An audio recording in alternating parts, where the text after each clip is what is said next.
الحمدللہ نحمدہ ونصلی ونسلم علی رسولہ الکریم اما بعد فاعوذ باللہ من الشیطان الرجیم بسم اللہ الرحمن الرحیم والذی ارسل رسولہ بالہدی ودین الحق لیظہرہ علی الدین کلہ ولو کرہ الکافرون آمنت باللہ صدق اللہ العظیم وبلغنا رسولہ النبی الامین الکریم وَنَحْنُ عَلَى ذَلِكَ لَمِنَ الشَّاهِدِينَ وَالشَّاكِرِينَ وَالْحَمْدُ لِلَّهِ رَبِّ الْعَالَمِينَ۔ انتہائی خلوص اور محبت کے ساتھ اپنے اور ساری کائنات کے مرکز عقیدت رحمت عالم تاجدار مدینہ جناب محمد رسول اللہ صلی اللہ تعالی علیہ وسلم کی بارگاہ ناز میں درود پاک کی نظریں پیش کریں۔ اللہم صلی علی سیدنا مولانا محمد وعلی آلہ وصحبہ وبارک وسلم صلاۃ و سلام علیک یا رسول اللہ۔ اللہ کریم ارشاد فرماتا ہے، اللہ وہ ہے جس نے اپنے رسول کو ہدایت اور حق کے ساتھ مبعوث فرمایا تاکہ دین اسلام کو ساری دنیا کے دینوں پہ غالب کر دے، بھلے ہی کافر اس بات کو برا مانے۔ اللہ کے پیارے پیغمبر صلی اللہ تعالی علیہ وسلم نے انسانیت پر جو 6 بڑے احسانات فرمائے تھے، اس میں سے 2 احسان کا تذکرہ میں نے گزشتہ جمعۃ المبارکہ میں کیا تھا۔ تیسرا سب سے بڑا احسان اللہ کے نبی صلی اللہ تعالی علیہ وسلم نے انسانیت پر یہ کیا ہے کہ آپ نے انسانیت کا احترام اور انسان کی قدر و قیمت کا سبق دنیا کو دیا کہ انسان کتنا امپورٹنٹ ہے، کتنا قیمتی ہے، کتنا معیاری ہے، اور انسان ہی وہ مخلوق ہے جو سب سے زیادہ سپریئر ہے، سروپری ہے۔ مخلوقات میں جتنی بھی اللہ نے مخلوق پیدا کی ہیں، وہ سب مخلوقات میں سب سے بہتر مخلوق حضرت انسان کی ہے۔ وہ چاہے کوئی بھی ہو، مسلمان ہو، کافر ہو، مشرک ہو، ناستک ہو، ادھرمی ہو، حیثیت انسان کی جو ہے وہ یہ ہے۔ اس لیے کہ اللہ صرف مسلمانوں کا رب نہیں ہے، مسلمانوں کا ہی صرف خالق نہیں ہے، مسلمانوں کا ہی صرف رازق نہیں ہے، اس نے عالمین کو پیدا کیا ہے، وہ عالمین کو پالتا ہے۔ جو کوئی اسے مانتا ہے اسے بھی وہ پالتا ہے، اور جو اس اللہ کو گالیاں دیتا ہے اللہ اس کو بھی پالتا ہے۔ اس لیے کہ پالنے کی ذمہ داری اس نے اپنے ذمہ کرم میں خود سے لے رکھی ہے۔ تو سرکار مدینہ صلی اللہ علیہ وسلم نے انسانیت پر سب سے بڑا احسان یہ کیا کہ انسان کی عظمت اور انسان کے قدر و منزلت کا پتہ بتایا صلی اللہ تعالی علیہ وسلم نے۔ جس زمانے میں ہمارے آقا تشریف لائے تھے، اس زمانے میں انسان سے زیادہ ذلیل کوئی نہیں تھا، اور جس ماحول میں حضور نے اپنی ہوش کی آنکھیں کھولی، اس ماحول میں جانور بھی مقدس سمجھے جاتے تھے، جیسے آج بھی ہیں۔ کچھ درخت فکس تھے، ان کو خدا کا درجہ دیا گیا تھا کہ ان کی پوجا کی جائے گی، یہ عام درختوں سے ہٹ کر کے ہیں، لہٰذا ان کو ہم پوجیں گے، یہ ہمارے خدا ہیں، اور ان کی تعظیم فرض مانی جاتی تھی۔ مٹی پتھر کے بنائے ہوئے بت تو پوجے جاتے تھے اس زمانے میں بھی، اور اب بھی دنیا میں پوجے جاتے ہیں۔ انسان کی قدر و قیمت کچھ نہیں تھی۔ چنانچہ جس زمانے میں حضرت عمر بن عاص رضی اللہ تعالیٰ عنہ، وہ حضرت عمر فاروق اعظم کے دور خلافت میں جب مصر کا انہیں گورنر بنایا گیا، اسی پیریڈ میں آپ نے دیکھا کہ ایک بہت بڑا ہنگامہ بپا ہے، لوگ بڑی خوشیاں منا رہے ہیں، میلے کی تیاری کر رہے ہیں۔ تو آپ نے معلوم کروایا کیا بات ہے بھائی؟ تو لوگوں نے کہا کہ ہم یہ خوشی اس لیے منا رہے ہیں کہ آج ہمارے اس شہر میں ایک دوشیزہ کو، کنواری لڑکی کو دلہن بنا کر کے اور اسے دریا میں ڈالا جائے گا، دریائے نیل میں، اس لیے کہ پانی اس کا سوکھ گیا ہے۔ یہ پرمپرا ہمارے باپ داداؤں سے رہی ہے کہ جب دریا کا پانی سوکھ جاتا ہے تو ہم نئی نویلی دلہن کنواری عورت کو سنوار کر کے دریا میں لے جا کے ڈالتے ہیں، باندھ دیتے وہیں پر، اور پانی اس کے بعد پھر سیلاب کر کے آتا ہے، اور وہ کنواری لڑکی دلہن بن کر کے اسی دریا میں ڈوب کے مر جاتی ہے۔ یہ ایک رسم بد تھی جو مصر کی سرزمین پر جاری و ساری تھی۔ تو حضرت عمر بن عاص نے فرمایا کہ ہمارے رہتے ہوئے یہ کام ہم نہیں ہونے دیں گے۔ اسلام اس طرح کے اندھ وشواس کا قائل نہیں ہے، اور نہ اس طرح کے کام کرنے کی اجازت دے سکتا ہے۔ قوموں نے ان کا گھیراؤ کیا، ہم لوگ پانی کے بغیر مر جائیں گے، ہماری کھیتیاں سیراب نہ ہوگی، اس کا کیا اپائے ہے؟ تو آپ نے اس پوری بات کو لکھ کر کے امیر المومنین حضرت عمر فاروق اعظم کے ساتھ بھیجا تھا. یہاں اس طرح کی رسم جاری و ساری ہے. اب آپ فرمائیے اس کے بارے میں کیا حکم اسلام کا ہے. تو حضرت عمر فاروق اعظم نے صرف ایک خط لکھا تھا مصر کے دریائے نیل کے نام. آج بھی وہ خط موجود ہے صفحات قرطاس پر. بسم اللہ الرحمن الرحیم کہ آپ نے لکھا تھا: اے دریائے نیل، اگر تو اپنے آپ سے بہتا اور جاری رہتا ہے اور بند ہوتا ہے تو تو کبھی جاری مت ہونا، بند رہے. اور اگر تو اللہ کے حکم سے جاری ہوتا ہے تو کان کھول کے سن لے. عمر تجھے حکم دیتا ہے، میرا خط تجھ تک پہنچتے ہی تیرے دریا کے اندر پانی کی طغیانی آ جانی چاہیے. یہ خط لکھ کر کے حضرت عمر فاروق اعظم نے قاصد کے حوالے کیا. وہ قاصد اس خط کو لے کر کے آیا اور حضرت عمر بن عاص کے حوالے کیا. حضرت عمر بن عاص کے ساتھ پورا شہر اکٹھا ہوا. آپ لے گئے اس خط کو دریا کے بیچوں بیچ ڈال دیا اور کنارے آ کر کے قدرت کا کرشمہ دیکھنے کے لیے کھڑے رہے. ابھی دریا میں اس لیٹر کو رکھا ہی تھا، اللہ کا حکم ہوا، اتنا پانی دریا میں امڑ کر آیا، اتنا پانی امڑ کر آیا کہ جو ہمیشہ پانی جس لیول میں بہتا تھا اس سے بھی کئی گنا اوپر آ گیا. یہ اسلام کے وہ سپوت تھے جو خدا سے ڈرتے تھے، معاشرے کو خدا ترسیدہ رکھنا چاہتے تھے. اس لیے دریا بھی ان کے حکم کی پالنا کیا کرتا تھا. وہ ناچنے والے لوگ نہیں تھے. جب قوموں کی حیا مر جائے تو انہیں کوئی نصیحت کارگر نہیں کرتی. غیرتیں مر گئی ہیں لوگوں کی. اللہ کے نبی صلی اللہ علیہ وسلم نے فرمایا تھا ایک زمانہ آئے گا، قیامت کی نشانیوں میں سے ایک نشانی یہ بھی ہے کہ قوم کی حیا مر جائے گی. کیا لگتا ہے آپ کو؟ ہم تو تھے نہیں اس پیریڈ میں، ابھی 4 دن سے باہر تھے، چمپارن بہار میں تھے. کیا لگتا آپ کو حیا باقی ہے؟ ہم نے تو صرف ویڈیوز دیکھی ہیں، آپ نے تو باضابطہ مشاہدہ کیا ہوگا. جب بنیاد سے لے کے چھت تک ہی جرجر استھتی میں آ جائے تو عمارت کون بچائے گا؟ چھوٹے سے لے کے بڑے تک، باپ، بیٹا، بہن، بیٹی، ماں، چچی، سب اس تماشے میں شریک ہیں. اس سے بڑھ کر کے حیا کا جنازہ نکلنا اور کیسے ہوتا ہے یہ مجھے آپ بتا دیجیے. پچھلے جمعہ کو استاد نے کہا تھا نا کہ وہ یوں ہوتا اور یوں ہوتا ہے. یہ حیا کے نکل جانے کی علامت. اب مسلمانوں میں حیا باقی نہیں رہی، شرم و غیرت نہ رہی، پاس سے مذہب نہ رہا، دین سے محبت نہ رہی.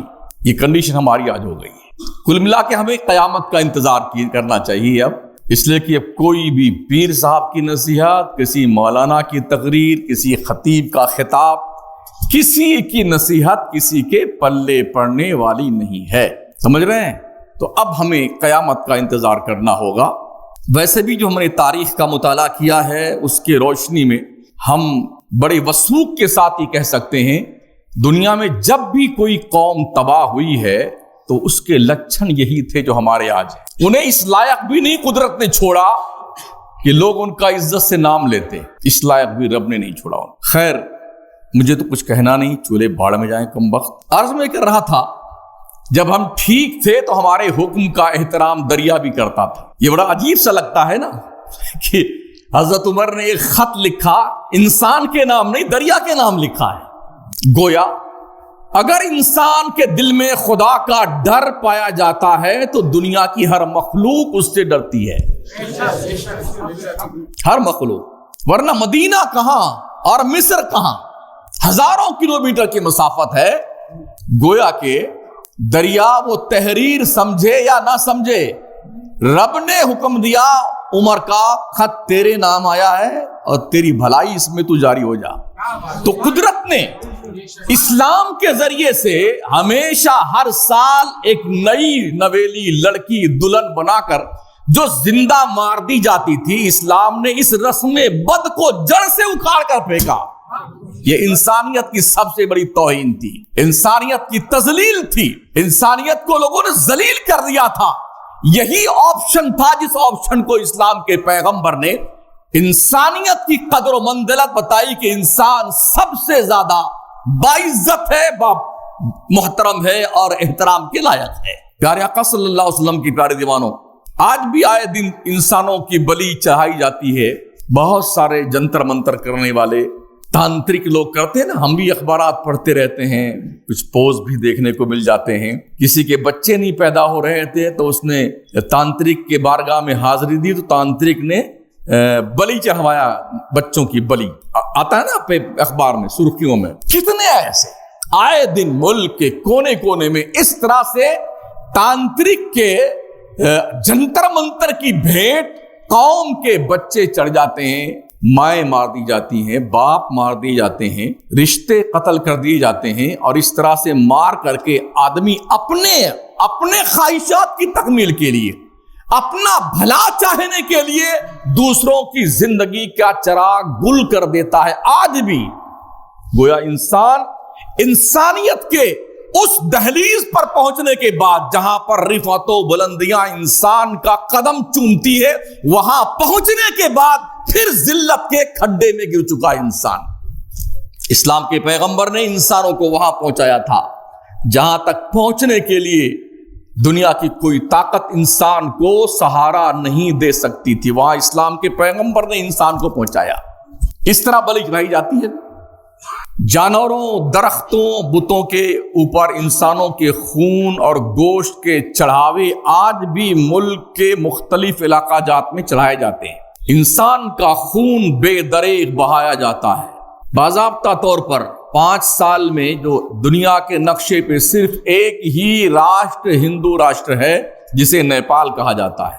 5 سال کے بعد ایک مندر کا اتسو منایا جاتا ہے، آج کے 5 سال پہلے منایا گیا تھا، جس میں تقریباً 1 لاکھ جانوں کو ذبح کر کے بلی دے کر کے وہاں پر چڑھاوا چڑھا گیا۔ گائے، بھینس، کتے، بلی، تیتر، بٹیر، مور، جتنے بھی ہے نا، اس وقت نہ ان کو یہ یاد آتا ہے کہ یہ راشٹریہ پکشی ہے، یہ راشٹریہ جو ہے جانور ہے، اس کا کچھ نہیں۔ بڑی اپیل کی ہمارے دیش کے پردھان منتری نے نیپال والوں سے کہ ایسا مت کرنا، انہوں نے کہا بالکل ہم کریں گے، تمہارا ملک تمہارے ہاتھ، ہمارا ملک ہمارے ہاتھ۔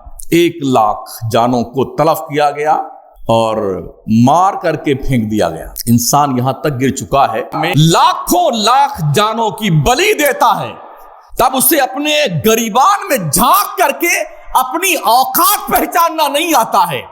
اور اسلام کے ماننے والے اسلام کے بتائے ہوئے اصول کے مطابق، جبکہ دنیا کا 90% جو انسانیت ہی نہیں، مخلوق بھی، اتنی مخلوق ہے، 90% مخلوق ماساہاری ہے۔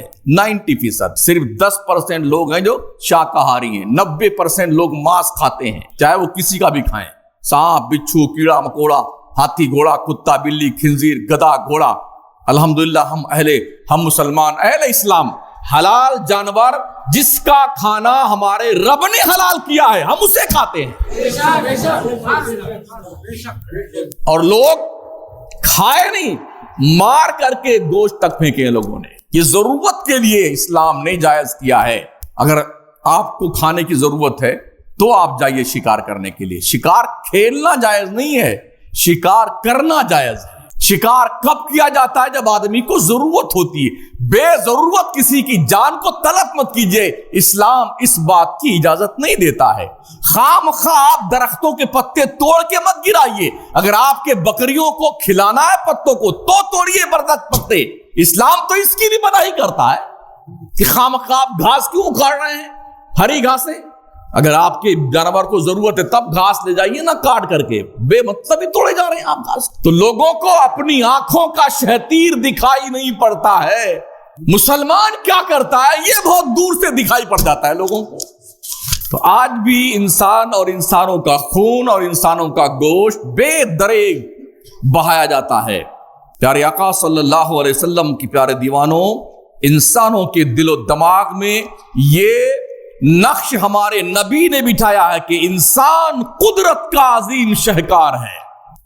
اللہ نے فرمایا لقد خلقنا الانسان فی احسن تقویم، ہم نے ساری قوموں سے زیادہ خوبصورت انسان کو پیدا کیا ہے۔ وَلَقَدْ كَرَّمْنَا بَنِي آدم، ہم نے آدم کی اولاد کو ساری مخلوقات پر فضیلت دی ہے۔ اس رب کریم نے فرمایا هو الذی خلق لکم ما فی الارض جمیعا، او انسان، اللہ وہ ہے جس نے تیرے لیے جو کچھ زمین میں ہے سب تیرے لیے پیدا کیا اللہ نے.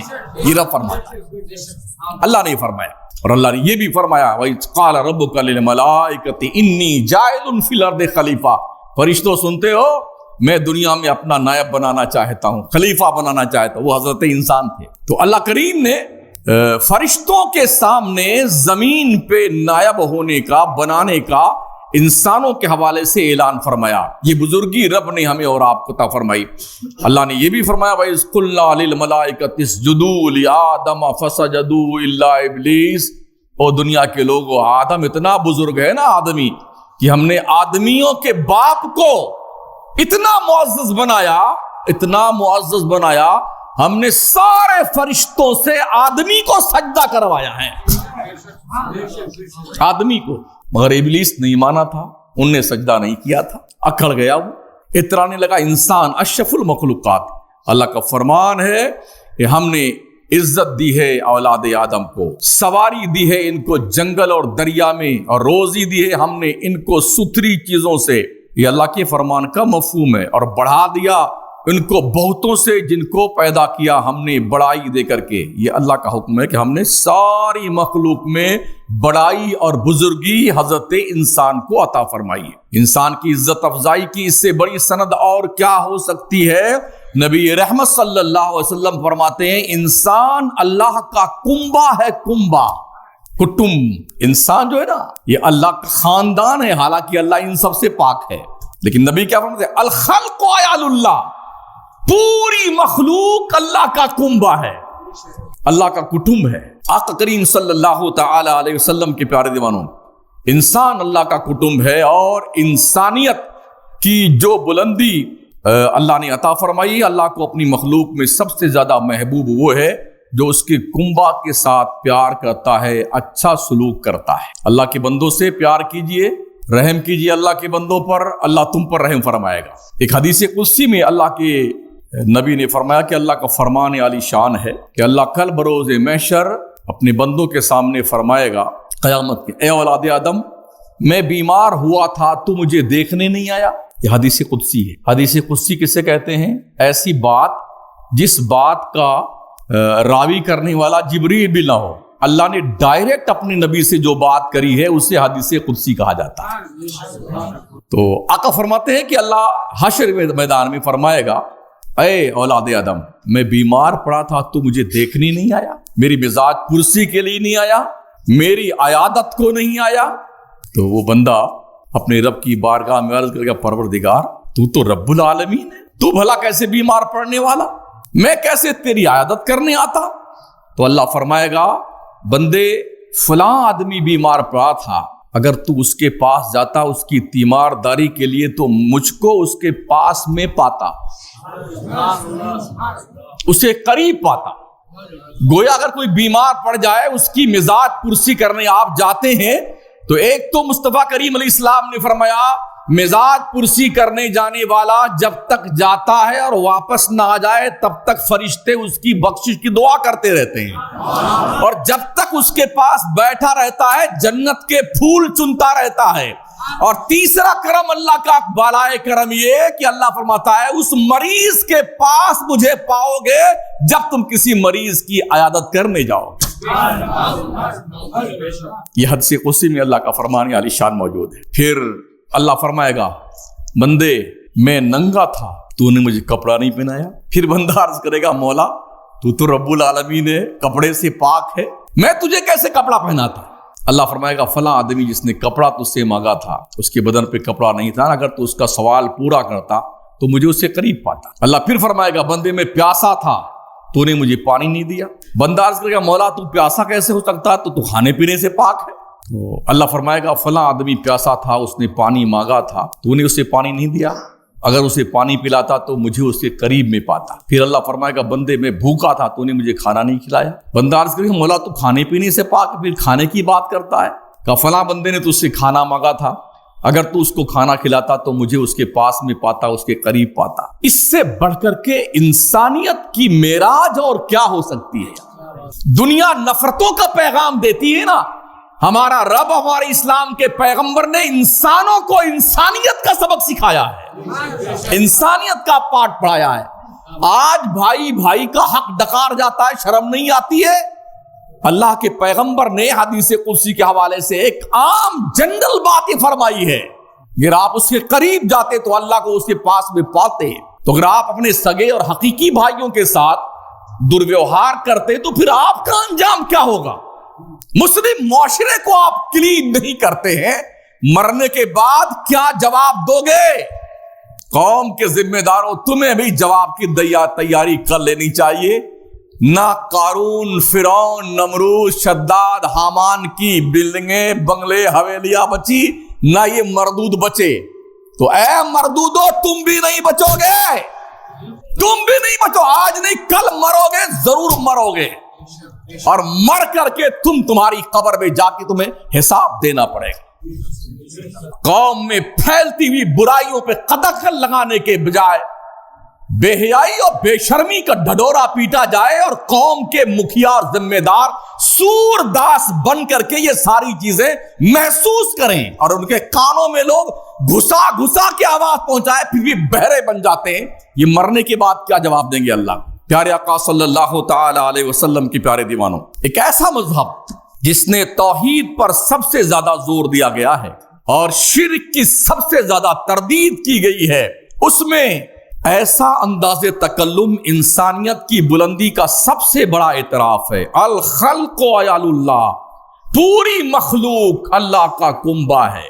گویا اسلام اپنے ماننے والوں کو انسان تو انسان، جانوروں پہ بھی ظلم کرنے کا حق نہیں دیتا ہے۔ اس تناظر میں ہمارے آقا صلی اللہ تعالی علیہ وسلم کی ایک حدیث میں نے شاید سنائی بھی یقیناً، ایک غزوے کے موقع پہ حضور کے ساتھ میں صحابہ تھے، شام ہوئی، جنگل کنارے پڑاؤ ڈالا گیا، گھاس پھوس زیادہ تھی، لوگوں نے گھاسیں کاٹ کر کے اس میں آگ لگا دیا۔ جب آگ لگا دیا تو گھاس پھوس میں یہ کیڑیاں زیادہ ہوتی ہیں نا، چھوٹی چھوٹی جو کیڑے ہوتے ہیں، چینٹیاں ہوتی ہیں، تو بہت ساری چینٹیاں جل کر کے گرمی سے تپ کر کے مری ہوئی اوپر پڑی ہوئی تھی، جہاں صحابہ نے اپنا خیمہ لگایا تھا۔ حضور تشریف لے گئے، آپ نے ان چھوٹی مخلوقات کو دیکھا جو جلی ہوئی، مری ہوئی، پڑی ہوئی ہیں، تو حضور نے فرمایا یہ کس نے کیا ہے؟ کہا حضور ہم نے جان بوجھ کے ایسا نہیں کیا، ہم نے تو یہ گھاس پھوس کاٹا تھا، اس میں آگ لگائی تھی، اس کے لپیٹے میں آ کے یہ بھی جل گئے ہوں گے۔ تو حضور نے بڑی ناپسندیدگی کا اظہار کیا کہ تم اللہ کو کیا جواب دو گے؟ تم نے اپنا خیمہ بسانے کے لیے، اپنا جھنڈا گاڑنے کے لیے، اپنا کھوٹا گاڑنے کے لیے اور اپنا خیمہ لگانے کے لیے اللہ کی کمزور مخلوق کو اپنے آرام کے لیے جلا دیا تم نے۔ یہ اسلام کے پیغمبر کی تاکید تھی ان صحابہ کو، جو صحابہ اس روئے زمین پر نبیوں اور رسولوں کے بعد سب سے زیادہ عزت و وقار والے لوگ ہیں۔ ایک اور صحابی جنگل سے گزر رہے تھے، انہوں نے دیکھا ایک چڑیا ہے جس کے کچھ بچے ہیں، 5-7 پیڑ کے نیچے کھڑے تھے، چڑیا باہر سے آئی، اپنے گھونسلے قریب بیٹھی، اس کے بچے چوں چوں کرتے ہوئے اپنے گھونسلے کے مڈر پہ آ کے بیٹھ گئے۔ ماں نے اپنے حصے جو چک کے لائی تھی سارے بچوں کے منہ میں خوراک ڈالا، ان کو بڑا اچھا لگا، یہ چڑھ گئے پیڑ پہ اور سارے بچوں کو اپنے کمبل میں لپیٹ لیا اور اپنے گھر کی طرف روانہ ہوئی۔ آئے مدینے شریف میں، ابھی راستے میں تھے کہ وہ چڑیا بھی منڈلاتی ہوئی اپنے بچوں کو پانے کے لیے ان کے سر کے چاروں طرف گھوم رہی تھی۔ انہوں نے محسوس کیا کہ یہ اس کی چڑیا کے بچے ہیں، تو انہوں نے اس کو کمبل کھولا، تو ماں بھی ممتا کی ماری ہوتی ہے نا، وہ بھی آ کے اپنے بچوں کے ساتھ بیٹھ گئی کہ جہاں میرے بچے جائیں گے وہیں میں جاؤں گی۔ وہ بند کر کے لے آئے، حضور بیٹھے ہوئے تھے مسجد نبوی شریف میں، مسجد کے صحن پر لا کر کے ان صحابی نے ان بچوں کو چھوڑ دیا، تو بچے ایک ساتھ کھڑے ہو گئے اور بولنے لگے۔ اس کی ماں اپنے بچے کی چاروں طرف گھوم گھوم کے اس کا طواف کر رہی تھی۔ حضور اسلام نے دیکھا، فرمایا صحابہ دیکھ رہے ہو اس ماں کو، کیا یہ چاہتی ہے کہ اس کے بچے اس سے جدا ہو جائیں یا انہیں کوئی مار کے کھا لے؟ کہا نہیں ایسا۔ نبی فرماتے ہیں اللہ اس سے بھی زیادہ اپنے بندوں سے پیار کرتا ہے، اس سے بھی زیادہ اپنے بندوں سے پیار کرتا۔ اللہ کبھی نہیں چاہتا میرے بندے عذاب میں مبتلا ہوں۔ اٹھائیے قرآن شریف میں اللہ فرماتا 4 پارے کی آخری آیت کریمہ ہے، اللہ کا ارشاد علیہ وقار ہے، اللہ تمہیں عذاب دے کے کیا کرے گا اگر تم ایمان لے آؤ؟ اللہ تمہیں عذاب دے کے کیا کرے گا؟ ما یفعل اللہ بعذابکم ان شکرتم وآمنتم، اللہ تمہیں عذاب دے کے کیا کرے گا اگر تم ایمان لے اور اچھے کام کرنے لگ جاؤ، اللہ کا شکریہ ادا کرو، اللہ تمہیں عذاب دے کے کیا کرے گا؟ ذرا تیور دیکھیے بات کرنے کا اللہ کا، وہ اللہ چاہتا نہیں ہے کہ اس کے بندے اس کی دوزخ میں جائیں، تو اس نے یہ تاکید فرمائی کہ تم ایمان لاؤ، اللہ کا شکر ادا کرو، اللہ کو کیا لینا دینا تم کو عذاب دے کر؟ یہ رب کا اس کے بندوں سے محبت کا مستحکم رشتہ ہے یہ۔ تو حضور فرماتے ہیں صحابی تم نے اس بچے کے ساتھ اور اس کی ماں کے ساتھ یہ ویوہار کیوں کیا، کیوں تکلیف دی اس کو؟ کہا حضور مجھے جنگل میں آتے ہوئے بڑے پسند آ گئے، میں بچوں کو اٹھا لایا، اس کی ماں آئی اس کو بھر لیا میں نے۔ کہا شرافت لے جاؤ، جس درخت سے اتار کے لائے ان بچوں کو نا ان کے گھونسلے میں وہیں چھوڑ کے آ جاؤ۔ یہ اسلام کا میسج۔ انسانوں پر تو چھوڑیے، چھوٹی چھوٹی مخلوق پر بھی ظلم اور زیادتی کی اجازت اسلام نہیں دیتا ہے۔ پیارے آقا صلی اللہ تعالی علیہ وسلم کے پیارے دیوانوں، یہ انداز تکلم انسانیت کی معراج ہے۔ اللہ تم پر رحم کرے، تم تو اس کی مخلوق پر رحم کرو۔ یہ بات آپ نے ایک ایسی حدیث میں ارشاد فرمائی جس کو مسلسل بالاولیہ حدیث کے نام سے یاد کیا جاتا ہے۔ حضرت عبداللہ ابن عمر رضی اللہ تعالی عنہما روایت کرتے ہیں کہ نبی رحمت صلی اللہ علیہ وسلم نے ارشاد فرمایا الرحمون یرحمہم الرحمن تبارک اللہ تعالی ارحموا من فی الارض یرحمکم من فی السماء۔ کیا مطلب ہوتا ہے؟ رحم کرنے والوں پر رحمان کی رحمت ہوتی ہے، اگر تم اہل زمین پر رحم کرو گے تو آسمان والا تم پر رحم کرے گا۔ ایک شاعر نے کہا ہے نا، کرو مہربانی تم اہل زمین پر، خدا مہرباں ہوگا عرش بری پر۔ یہ حالی نے کہا تھا۔ آج جتنی منگتے مانگنے آتے ہیں نا وہ یہ شعر ضرور پڑھتے ہیں، بھلے ہی وہ اپنے مطلب کے لیے پڑھتے ہیں، حالانکہ اس نے اس کام کے لیے شعر نہیں کہا ہوگا، مگر ابھی تو مت پوچھے کتنے بڑے بڑے شاعر، کتنے بڑے بڑے مولانا سب فقیروں کے ڈبے میں چشی میں چلے خواب تقریر کر رہے ہیں، دھوم سے ہر گلی میں تقریر سنائی جا رہی ہے۔ جب باہر نکل کے دیکھو تو معلوم ہے کہ فلانے مولانا اس گلے میں لٹکے ہوئے ہیں، فلانے شاعر صاحب ہیں جو دھوم سے نعتیں پڑھ رہے ہیں۔ آج یہ دن آ گئے ہیں کہ نعت خوانی کروا کر کے تقریریں سنوا کر کے بھیک مانگی جا رہی ہے۔ کرو مہربانی تم اہل زمین پر، خدا مہرباں ہوگا عرش بری پر۔ تو بندوں پہ رحم کرنا سیکھو ساتھیو۔ جس معاشرے میں آقا کی تعلیم کو نظر انداز کیا جائے گا اور انسانیت کا احترام نہ کیا جائے گا، اس ماحول میں دولت، کرسی، اقتدار کی قدر تو ہوگی مگر انسانیت کی قدر نہیں ہوگی۔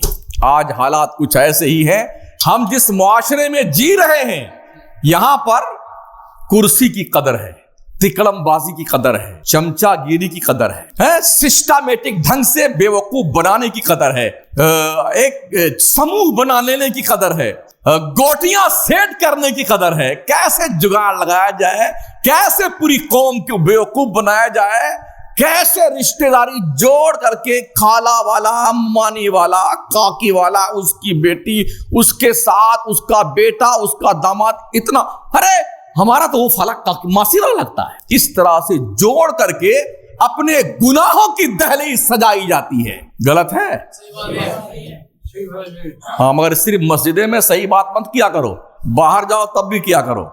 ہاں، تو گوٹیاں سیٹ کی جاتی ہیں۔ پیارے آقا صلی اللہ تعالی علیہ وسلم کے پیارے دیوانوں، ہاں دیکھیے انسان کی قدر دیکھنی ہے اور ناقدری تاریخ کو پلٹیے اور پڑھیے۔ بادشاہوں کے حالات پڑھیں جو اٹھتے بیٹھتے سوتے جاگتے چلتے پھرتے ملکوں کا ملک صفایا کر دیتے تھے۔ سکندر اٹھا تو کشتوں کے پشتے لگا دیے اور ہندوستان تک آدم کا کتنی ہی قوموں اور تہذیبوں کا چراغ گل کر کے رکھ دیا۔ عمر کتنی پائی تھی؟ 37 سال۔ 37 سال کی عمر کے لیے لاکھوں انسان مار ڈالے اس کمینے نے، لاکھوں انسان اپنی بادشاہت کے لیے۔ سکندر اعظم، آج جو لوگ بت بنے بیٹھے ہیں قوموں میں، ان بتوں سے کہہ دو مہودے جی سکندر جیسا بادشاہ بھی جس نے پوری دنیا کو فتح کیا تھا، 37 سال کی عمر میں ملک الموت نے گلا دبوچ کے مارا اس کو بھی۔ تم کس خبط کے اندر مرض میں مبتلا ہو؟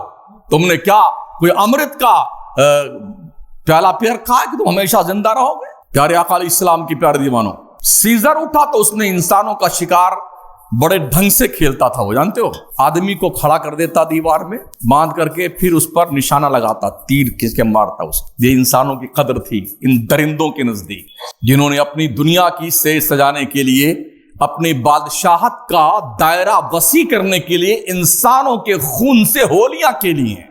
جس طرح لوگ جانوروں کا شکار کرتے ہیں، ویسے ہی انسانوں کا شکار سیزر نے کیا تھا۔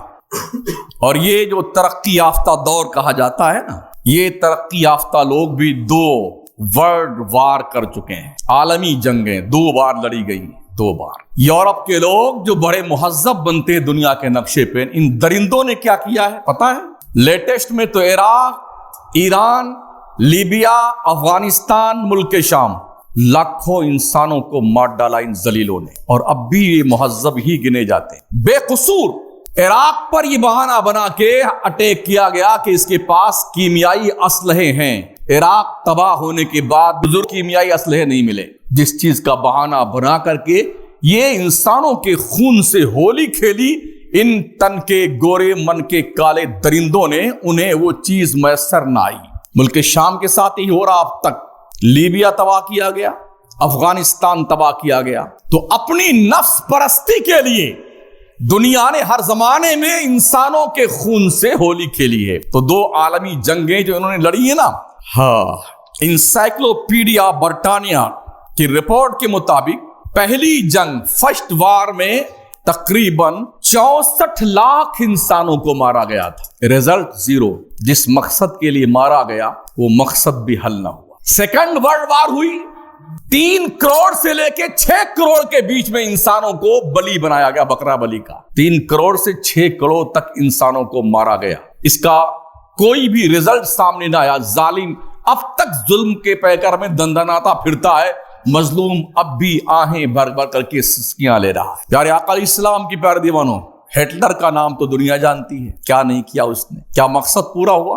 کوئی مقصد پورا نہیں ہوا۔ اسلامی غزوات کو بدنام کرنے والے ظالم کیا انسانی جانوں کا حساب دے سکتے ہیں؟ آج پوری دنیا میں بڑی پلاننگ کے ساتھ یہ ریسرچ کرنے والے اندھے لوگ اسلام کے پیغمبر کے غزوات کو نشانہ بناتے ہیں۔ بڑے ظالم لوگ تھے، محمد معاذ اللہ رب العالمین، ان کے صحابہ ظالم تھے، اتنا جنگیں لڑی انہوں نے، 27 غزوات میں انہوں نے یہ کیا وہ کیا۔ ہمارے حضور حیات ظاہری میں 27 غزوات میں آپ نے شرکت فرمائی ہے، ٹھیک ہے نا، اور 60 سرایا پیش آئے ہیں۔ غزوات کسے کہتے ہیں؟ سرایا کسے کہتے ہیں؟ جس جنگ میں حضور خود شریک تھے اسے غزوہ کہا جاتا ہے، اور جس جنگ میں حضور نے صحابہ کو بھیجا تھا، خود نہیں گئے تھے، اسے سرایا کہا جاتا ہے۔ اسے یاد رکھا کیجئے، کام آئے گا زندگی میں۔ تو 60 سرایا پیش آئے حضور کے دور پاک میں، اور 27 غزوات۔ ان میں مرنے والوں کی تعداد 1018 ہے، جس میں مسلم بھی ہیں اور کافر بھی ہیں۔ 64 لاکھ 3 کروڑ سے 6 کروڑ تک جو لوگ مارے ہیں نا انسانوں کو، انہیں یہ تعداد بہت زیادہ لگتی ہے۔ 1018 بندے کل جو مارے گئے ہیں ان غزوات میں، تقریباً جزیرۃ العرب میں۔ وہ بہت ظالم تھے اسلام کے پیغمبر معاذ اللہ، اور تم کیا تھے؟ ہمارا مسلمان جانتا کچھ نہیں نا، اس لیے بدو بن کے سن کے چلا آتا ہے۔ ہمارے اس ملک میں کتنے مسلمان مارے گئے آزادی کے بعد سے لے کے اب تک؟ ریکارڈ ہے کوئی؟ جو لوگ الزام اسلام کے پیغمبر پہ لگاتے ہیں، کبھی ان کی بیویوں کے بارے میں، کبھی غزوات کے بارے میں، کبھی کس کے بارے میں، وہ اپنا گریبان نہیں جھانکتے بیٹے وہ کہ ان کے ہاں کیا کیا ہوا ہے۔ اور جنگیں کسی مقصد کے تحت لڑی جاتی ہیں، بے مقصد نہیں۔ اسلام نے یہ جنگیں مقصد کے تحت لڑی ہیں۔ وہ کیسے؟ جو ہمارا گھر آپ چھین لیں گے تو ہم چپ چاپ بیٹھے رہیں گے؟ کچھ تو کریں گے۔ اگر آپ کسی کو مارنے لگ جائیں تو اس کے بھی ہاتھ میں جو آئے گا اسے مارے گا نا آپ کو۔ کچھ ہاتھ نہیں تو ہاتھی پیر سے مار لے گا، کہ ہاتھ مارے گا نا وہ آپ کو۔ جنہوں نے اسلام کے پیغمبر کو، ان کے ماننے والوں کو، ان کا آبائی وطن مکہ چھوڑنے پر آمادہ کیا، گھر بار دکان مکان سب چھین لیا، تو ان مسلمانوں نے اگر طاقت قوت مل جانے کے بعد اپنے سامان کو لینا چاہا تو یہ ظلم ہے کہ اپنا حق مانگ رہے ہیں وہ۔ پیارے آقا صلی اللہ تعالی علیہ وسلم کے پیارے دیوانوں، تو 1018 تعداد ہے کل، جس میں کافر بھی ہیں اور مسلمان بھی ہیں۔ 27 غزوات اور جو سرایا پیش آئے 60، اس میں کل مرنے والوں کی تعداد اتنی ہے مسلمان اور کافر ملا کر کے. ان غزوات کا فائدہ کیا ہوا؟ جزیرۃ العرب میں ایسا امن و شانتی کا ماحول برپا ہوا، ایسا امن و شانتی کا ماحول قائم ہوا. ایک اکیلی عورت قادسیہ کے میدان سے ہزاروں کلومیٹر کی مسافت سے تنہا اونٹ پر بیٹھتی اور مکہ آ کے کعبہ کا طواف کرتی، واپس قادسیہ جاتی. کسی کی جرت نہیں تھی کہ چوں کر دے اس عورت کو. اسلامی غزوات کا یہ رزلٹ آیا سامنے. کسی نے اگر غلطی سے کسی کے ایک پیسے کی چوری کر لی ہے نا، اسلام نے اس کے ہاتھ کاٹ دیے. کسی نے شراب پی ہے تو اسے 80 کوڑے مارے گئے ہیں، چاہے مر جائے چاہے زندہ رہے. یہاں کوئی سمجھوتا نہیں قانون سے. کسی نے گناہ کیا ہے، شادی شدہ رجم کیا گیا ہے، پتھر سے مار مار کے مار ڈالا گیا ہے. غیر شادی شدہ تو 100 کوڑے مارے گئے، چاہے مرے چاہے جیے. یہاں سمجھوتا نہیں. آج تو سمجھوتا بہت زیادہ ہے. 100 قتل کر کے آ جاؤ، اگر نیتا کے دامن میں چھپ گئے تو ختم کہانی، کچھ ہی نہیں ہوگا آپ کا. حکومت، جج، سپریم کورٹ، ہائی کورٹ سب خرید لیے جاتے ہیں. پیسے چاہیے. یہ ہے دنیا کا حال. مگر اسلام کے پیغمبر نے کیا کہا تھا؟ سیدہ فاطمہ زہرا کے حوالے سے ایک بڑی خاتون نے چوری کی تھی جو یہودیوں کے خاندان کی تھی. لوگوں نے کہا یہ بڑے گھر کی عورت ہے، چوری کر لیا اس نے. تو اسامہ بن زید کو سفارشی بنا کے بھیجا جائے نبی کی بارگاہ میں اور کہا جائے حضور بہت عزت والے گھر کی عورت ہے، لہٰذا اس کا ہاتھ نہ کاٹا جائے، کوئی وکلپ بتایا جائے اس کا. حضرت اسامہ آئے، عرض کیا، میرے نبی کا چہرہ سرخ ہو گیا. فرماتے تم خدا کے حدود میں سفارش کرنے آئے اسامہ؟ اللہ کے عزت کی قسم، اگر محمد کی بیٹی فاطمہ بھی چوری کرے تو محمد اس کے بھی ہاتھ کاٹ دے گا. اسے اسلام کہتے ہیں. تو قادسیہ سے اکیلی عورت مکہ آتی، طواف کر کے واپس جاتی، اس سے کسی کا ڈر نہیں ہوتا. یہ 27 غزوات اور 60 سرایا کا رزلٹ تھا. اسلام نے امن و امان قائم کرنے کے لیے، شانتی لانے کے لیے جنگیں لڑی تھی، اس کا رزلٹ بھی سامنے آیا. ہم نہیں جانتے وہ الگ بات ہے. پیارے آقا صلی اللہ علیہ وسلم کے پیارے دیوانوں، بالکل ایسے ہی نوٹ بندی جیسے کی گئی تھی نا، گھسپیٹ بند ہو جائے گی، گھاٹی میں امن و چین قائم ہو جائے گا، دہشت گردوں کی کمر ٹوٹ جائے گی. کچھ نہیں ہوا. 370 ہٹا دیا جائے گا تو وہاں بڑی آسانی سے لوگ پلاٹ لے لیں گے. اب تک کوئی بیٹا ایک بھی پلاٹ کشمیر میں نہیں لے پایا ہے. آج بھی ہمارے فوجی روز مارے جا رہے ہیں، روز برباد ہو رہے ہیں، تباہ ہو رہے ہیں، ان کے خون کی ہولیاں کھیلی جا رہی ہیں. مگر اے بسا آرزو کے خاک چدا، ناطقہ سر با غریباں ہے، اسے کیا کہیے. تو عرض یہ ہے ساتھیو، ہمارے نبی کا تیسرا سب سے بڑا احسان پوری انسانیت پر یہ ہے کہ اسلام کے پیغمبر نے انسانوں کو انسانیت کی قدر و منزلت کا پتہ بتایا ہے کہ انسان سب سے سپیریئر پرانی ہے، انسان سب سے بزرگ و برتر مخلوق ہے، سب اس کے لیے پیدا کیے گئے ہیں. انسان رب کے لیے پیدا کیا گیا ہے. بس یہ تیسرے پیغام کے حوالے سے. اور ابھی 3 احسان باقی ہیں حضور کی جو بتانا ہے. ابھی یہ نمازیں پڑھیے 5 وقت کی. ہمارا کام ہے کہتے رہنا نماز کے حوالے سے. وہ تقریر ہی کیا جس میں نماز کا ذکر نہ کیا جائے. نمازیں پڑھیے. پوری رات تو سوتے ہی رہتے ہو یار. رات میں بیٹھا کانپور سے، ہماری ٹرین لیٹ ہو گئی 5-6 گھنٹہ، کم وقت صبح 8 بجے تشریف لائی مکرانا. جتنے ہمارے سامنے یاتری تھے 3-4 جو بیٹھے ہوئے تھے، یقین مانیے پوری رات جب بھی میری آنکھ کھلی ہے تو پوری رات وہ موبائل ہی دیکھتے رہے. انسان کتنا ذلیل ہو گیا ہے. کوئی کام اس کے علاوہ انسان کے پاس نہیں ہے. اپنے ماحول میں دیکھ لیں آپ، اپنے محلے میں دیکھ لیں، اپنے گھر میں دیکھ لیں آپ، اس کے علاوہ کوئی کام نہیں ہے آپ کے پاس میں. مسلمانوں کے بچے کام کرنے نہیں جائیں گے صاحب، دھندے پہ نہیں جائیں گے، آوارہ گردی کریں گے، ہلڑ بازی کریں گے. کہیں ایسا نہ ہو 1989 کی طرح پھر کوئی حادثہ رونما ہو. یاد آیا میرے آنے سے پہلے کچھ ہوا تھا یہاں، کتنی تھپیاں لوگوں کی توڑ ڈالی گئی تھی، کتنے ایریے میں تشریف لے گئے تھے قبرستان اپنے مر کے. لوگ کئی دن تک اپنے گودام پر نہیں جا سکے تھے. نوجوانوں کا یہ بے لگام ہونا بے شرمی اور بے حیائی کے ساتھ کسی قیامت صغریٰ کا پتہ دیتا ہے. تیار رہیے، اپنے آپ کو اس دنش کو جھیلنے کے لیے تیار رکھیے. جو بچے آپ کے بوائی کر رہے ہیں نا، وہ فصل آپ کو ہی کاٹنی ہے، کسی اور کو نہیں. جنہوں نے سنت نہیں پڑھی وہ سنت ادا فرمائیں.